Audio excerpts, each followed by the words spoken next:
Hello everyone, Eric Lee McHugh. You watch my secondary YouTube channel and vlog in which my sentimental thoughts come from my heart and soul and my mental oddball shenanigans come from the mind and brain. This is EML77 TV, episode 748. Talk about the women's evolution in wrestling in the WWE. As you know, July 13th, 2015, is 5 years ago this week, three young ladies from NXT made their main roster debut. It was Becky Lynch, Charlotte Flair, and Sasha Banks, three of the four horsewomen of NXT. The fourth one, Bayley, came later. As you know, Nikki Bella has been running her mouth, and ever since AJ Lee kind of departed from the WWE following her husband CM Punk at that point, but AJ Lee kind of started something, and along with Paige, to bring back the women's division, but to not bring it back, but to evolve it. And, they don't have to worry about, wrestling and pudding or anything like that, or swimsuit or lingerie matches or pillow fights or something like that. The fans wanted more out of the women's division as far as wrestling is concerned. So when Nikki Bella became the champion, everybody was getting sick of it, to the point where, Paige says, I want the title. Paige was getting upset, getting frustrated, so Stephanie goes, you know what, I got you. I know exactly what this women's division needs, some more competition. So Becky Lynch came out, and after a great showing on NXT, she was given that opportunity. And then Charlotte Flair obviously came out. And then when Naomi and Tamina came out, Stephanie goes, I got someone for you that feels like the same way you do. Here comes Sasha Banks. So, and it was a huge moment at that point. But to me, I think the women's division was starting to get revived in '98 at that point. But in 1998, back in '98, because when they decided to bring back the women's division, at that point, it was only the only valets were Terry Runnels and Sunny at the time. And then Sunny, I think, kind of phased out in the WWE, and obviously we all know what happened to Sunny afterwards. But the fact of the matter is that and you got Jacqueline, who can wrestle. Sable was tweening on being a valet, or when she wanted to learn how to wrestle, and she was learning kickboxing and all that. And then you got Tori, not Tori Wilson, but Tori, Tori, coming in. You had Luna Vachon, who was part of the oddities, and I think, I'm sure these women came out to Vince and said, hey, we need a women's division somehow, even though we don't have much. We know China can probably obliterate anybody at that point. You had those 5 women, so that can, Luna can wrestle, and so did Jacqueline at that point. China was just being an enforcer, and I'm sure she'll probably fight at that point. Well, she'll take on anybody, including guys. Also, you had Sable, who was in between, probably in between training and all that. Sunny was too busy being a valet, so was Terry at that point. So you had that, and then later on you had Ryan Shamrock, you had Deborah Marshall McMichael, and then once Trish debuted in 2000, they kind of started changing things a little bit. And I think Trish wanted to learn how to wrestle. And you had so many, good people. So many people at that point, coming in. Arn Anderson I heard he was a factor into this. And then you got, also another one, Fit Finlay was a factor in the women's division, the revival of the women's division. In the late 90s, early 2000s, you had Trish, you had Lita, Molly Holly, Ivory, Jacqueline was still there at that point, and Tori at that point, but she was getting phased out as well. Then you got, and then when you had the invasion, I don't think anybody in the, Stephanie McMahon got involved in the women's division for a while. Learning the ropes as well, even though she became women's champion and everything else. Let's see who. I'm trying to think of. And then you go into 2000s, you had Victoria coming in. Molly Holly evolved into one of the best wrestlers ever. You had you know, even the women were showcased in WCW to a point. You had, Bull Nakano was there, Akira Hakuto, who was like the last WCW Women's World Champion. You had a feud between Medusa and Sister Sherry, aka Sensational Sherry, at that point. And then you got Mona, who came into her own. Gorgeous George from the Macho Man Entourage. Didn't do much with her, but Mona, Miss Madness, would turn out to be pretty much a fixture in the women's division in the WWE. And then you had Jazz coming in, and Lita from ECW at that point. You had a lot of great women's wrestlers, and then and then further down the road, Victoria came in and started doing her thing. Trish and Victoria had a huge rivalry at that point, and so did Lita at that point as well. And you try to get Tori Wilson to wrestle, Stacy Keibler, even Dawn Marie at that point, and it's like, okay. Then the women's division kicked up a notch around 2005 when Melina debuted for M&M, and then you had Mickie James not too long out, probably a couple weeks after that. You had the late great Ashley Massaro at that point winning the Diva Search and everything else. I think she was the first Diva Search winner. No, it was Christy Hemme. That's right, it was Christy Hemme. I'm sorry, Christy Hemme at that point. She went, and then when she was phased out in the WWE. At that point, the women's division in the mid 2000s were about four women at that point. I consider these. Everybody has like a 4 horsewomen different type. You had the 4 horsewomen at NXT: Bayley, Sasha, Becky, Charlotte. And let's talk about the the Attitude Era 4 horsewomen. To me, at that point was Trish, Lita, Victoria, and Ivory. And then you got or you can put Molly Holly in that category as well. And you got the 4 horsewomen of OVW at that point. Where, OVW alumni like Mickie James, Melina, Beth Phoenix, and I would have to add Michelle McCool in there. Michelle McCool was part of the Diva Search, but she learned a lot, and she's a former women's champion as well. She can go and she can wrestle a bit, so you had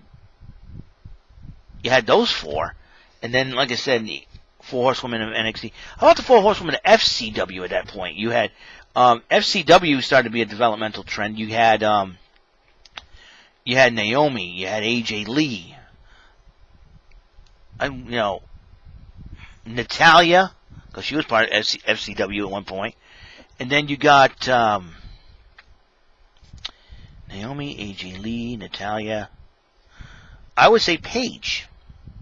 But she started out in FCW. Remember the enchanting raven-haired lady, as William Regal would have preferred her. So yeah, I have many different. What?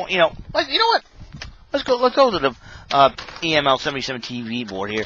And you talk about 4 horsewomen of many different divisions, and to me, like I said, it's the women's evolution. And now let's talk about the 4 horsewomen. You had the 4 horsewomen.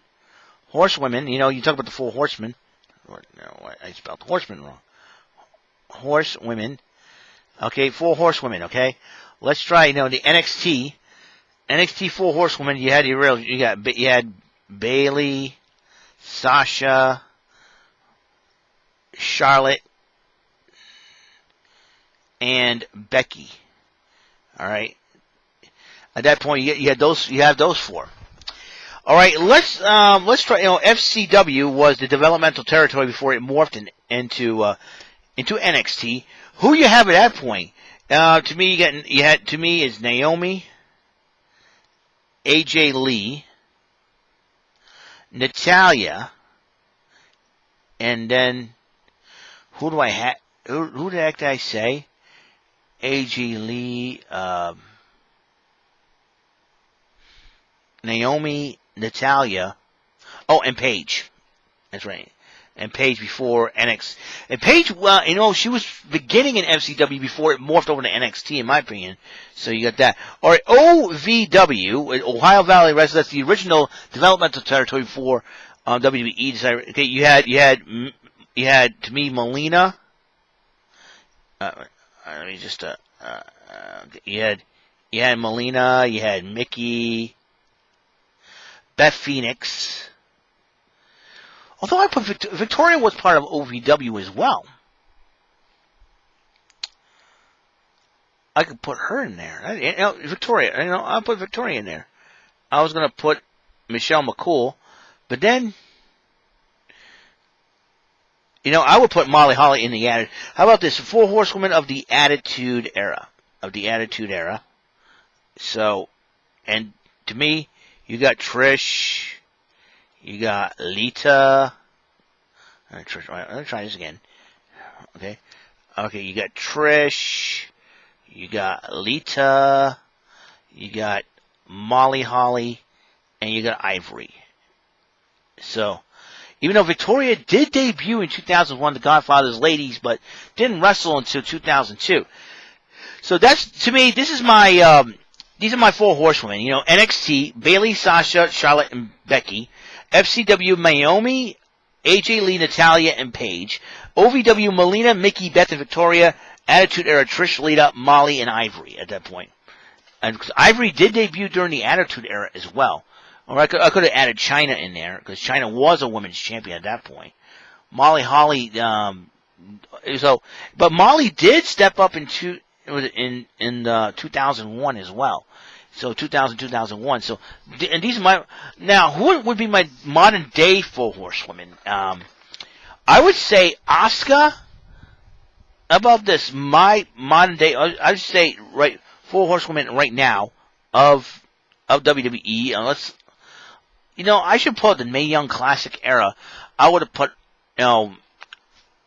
Asuka, Io, Kyrie, and possibly,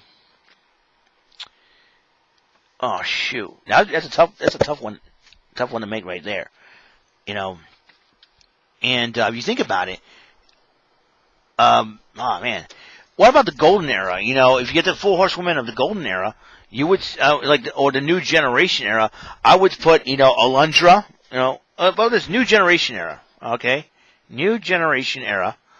If you had 4 women from that era, all right, obviously Alundra, Luna.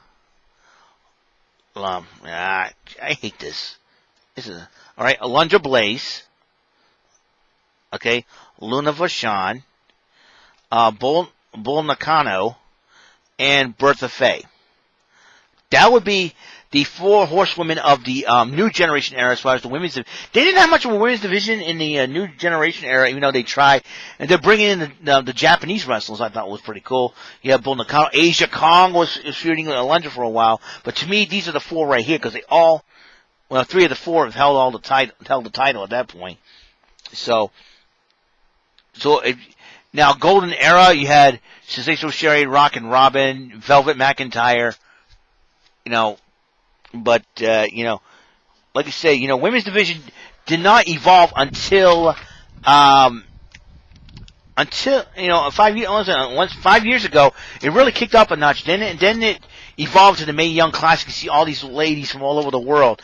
Caitlyn took a part in that as well. And then you see the 2 eventual winners are still on the roster for the time being. That would be Toni Storm, who won it a couple of years ago, and Kairi Sane, who was the first inaugural winner, until her contract would be up, and who knows what would happen if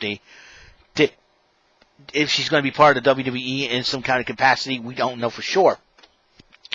Look what Asuka's been doing. And I mean, she dominated NXT. There's no doubt in my mind. She dominated NXT. She also and she's been dominating Raw. She's grand slammed all the titles, and probably the second person to pull it off, but the first Japanese woman to pull it off as well. Also, she was the first women's Royal Rumble, involved in the women's Royal Rumble. You had first ever women's Elimination Chamber. The women's tag team titles came back into fruition. You only had 4 different teams to be champions. That would be Bayley and Sasha first, and then the Iconics, and then Alexa Bliss and Nikki Cross, and then the Kabuki Warriors. That would be the team of Asuka and Kairi Sane. And you know, I believe Io Shirai, when she goes to either the Raw or SmackDown, I'm hoping that, you know, the WWE, you know, gives her the same respect as they did with Asuka. If now, because her killer instinct, her attitude change was the main key, missing part of that puzzle to make Io Shirai a big top name in NXT. And you got, you know, Rhea Ripley wanting the championship back, and you know, listen, Asuka wants to face Rhea Ripley, so who knows? Asuka and Rhea Ripley, that would be a heck of a matchup. I like to see Asuka versus Toni Storm. You know, you're talking about this, the NXT UK Women's Division as well. NXT UK has not done much ever since the pandemic had happened, but, you know, I believe there's a lot of great talent in that division right now, and plus, they've taken a lot of hits because of the speaking out movement that's been happening over there. So, and it started over there as well. So that's something the WWE will have to look into and see what would happen. But, you know, Toni Storm was about to move over to the NXT main roster. So, you know, until the pandemic had hit. So I personally think that Toni Storm, you know, Rhea Ripley can be, you know, Toni Storm's going to make an impact, and I'm sure she will, once given the chance to. Also, you know, Rhea Ripley is going to, you know, she made her, WrestleMania debut, even though losing the title to Charlotte Flair. You know, you're talking about the ladies in NXT really stepping up. You have Mia Yim, Candice LeRae, they're stepping up. You know, Tegan Nox just had her shot at the title and lost, but looks like Dakota Kai stepping up as well. So, and, you know, against Io Shirai. Shotzi Blackheart, you know, I think Aaliyah with the Robert Stone, brand, I think that's going to help her a lot. Ziya Lee is the quiet one to look out for. I think Ziya Lee will probably surprise just about everybody, in my personal opinion. And you know, she's the first ever Chinese female WWE superstar. She's going to surprise a lot of people. I love Ziya Lee. She's cute. Let's see what else. You know,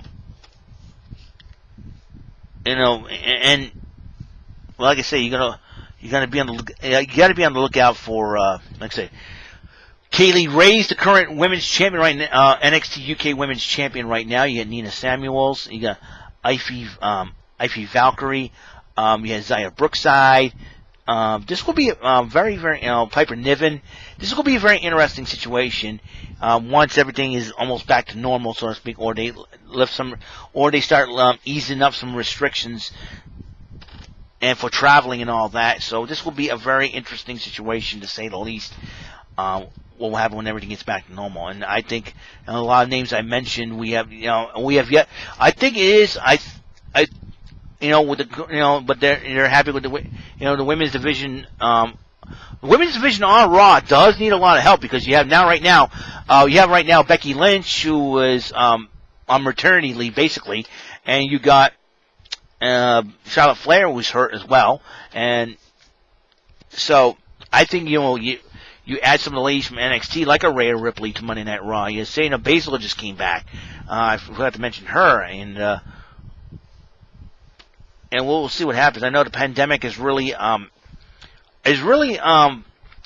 just cut things short, because I think if it had not been for the pandemic and everything else, I think the women's division would be kicking it up a notch. I personally believe a little bit more, but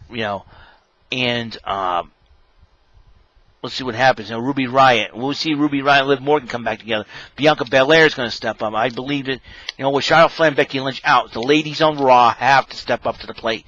They have to get it going. And also we have the Tessa Blanchard factor. Is she even going to sign with the WWE? Or is she going to sign with AEW? Who knows for sure with Tessa Blanchard? I mentioned about her a few episodes ago. Talking about where she might end up and why and everything else, and what my factors are into this. So we will see what happens at that point. You get the Impact Knockouts division. It's been pretty hot. You get this new persona for Su Yung, the nice, kind, it's bad, Susie. You got Kylie Ray. You got Madison Rayne, the veteran of the women's division. Has anybody been signed? To Impact? You get Deonna Purrazzo challenging Jordynne Grace for the title. And who knows for sure. Ring of Honor right now, is Kelly Klein. Kelly Klein, she walked out of Ring of Honor. Is she going to sign somewhere else? Is she going to wrestle, or is she going to quit wrestling altogether? I don't know. And I honestly do not know. So it's a lot of things could be happening. You get the NWA, the women's division. You got Thunder Rosa as champion. You got Sienna. Will Molina step in and do a thing? Will Mai Valentine wrestle? I don't know for sure what the story. Like I said, the pandemic has really forced everything into having unanswered questions. So I'm kind of curious myself and what's happening. What possibilities could end up happening. Listen, Raw's women's division needs to get going. I mean, the women in Raw need to step up to the plate. SmackDown, everybody's talking about Naomi. Naomi's got to step. They need Naomi to step up. For sure, because you never know what's going to happen. How will Naomi need a new attitude change? All that. Lacey Evans has been stepping out. Dana Brooke. Tamina's got to. People got to do something, change gimmicks or something like that. I don't know. But I think the WWE creative needs to sit down, and really, really think about the women's division. And Stephanie needs to hold, Stephanie McMahon has every belief in the women's division. Triple H need to get a hold of that division. Oh, it's Vince McMahon and all that. Vince needs to be a grandfather. He needs to chill out. He needs to sit down. Listen, let Shane, let Hunter, let Stephanie, let them run things. But listen, there'll become a time where Vince McMahon is not going to be no longer with us, and I personally do think that, and he's probably at high risk because of the pandemic. I don't know what he's doing there, but, I know he runs the company and owns it, but I think he needs to retire.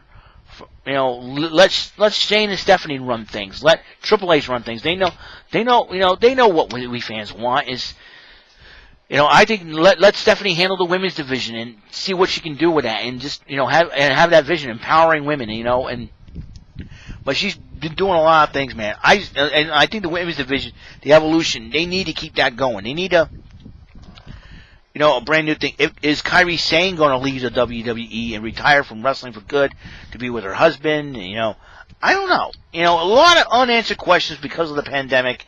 We don't know what's going to happen. I'm praying and hoping that the women's division does kick up a notch. If they sign Tessa Blanchard, Tessa's going to have to fly straight in the WWE. Because she knows that, she could, they'll be in the back of her mind. She may be needed, but, and she's got to straighten out an attitude, but, the way, the internet works nowadays. So I'm kind of curious to see where everything is going to go, how everything's going to happen once I think it's not when the pandemic is going to be over, but restrictions be lifted a little bit, but it's going to be very difficult because a lot of, things are happening and all that, I think, it's too much of a political thing because of the election year, all that good stuff. I'm not going to get into that. But the fact of the matter is the women's division on all three brands. NXT's been doing hot. SmackDown, Raw needs a little work, needs a little tweaking. That's what it needs. If you have to change women from roster to roster, then, change it up a little bit, then let it be so. But, I think, especially the Raw women's division with Charlotte and Becky out, you have to do something. I know Sasha Banks and Bayley have been, to me, carrying the load work, so to speak. They're the other half of the four horsewomen that I mentioned. So, anything is just possible. So, at this point. So, it's not, it needs to kick out, but because of the speaking out movement and all that, it proves to be very difficult. So I'm hoping that things will work out once restrictions are lifted up, so to speak, and we'll see what happens, all right? That's my personal opinion on the WWE Women's Division. I'm hoping to keep going. Happy 5th anniversary to that. Hopefully we keep going strong, even though Becky and Charlotte are out for the time being. So we miss Becky Lynch. We miss the Baxter. We miss the man. So we'll see what happens tomorrow night on Extreme Rules. Like I said, I mentioned that on the last episode. Refer to that. And we'll see what happens, okay? That's all I gotta say, alright? This is episode 748 of EML77 TV, WWE Women's Evolution. Okay, that's my name. That's the name of the title. So I'll see you guys later. You guys have a wonderful day, and be blessed.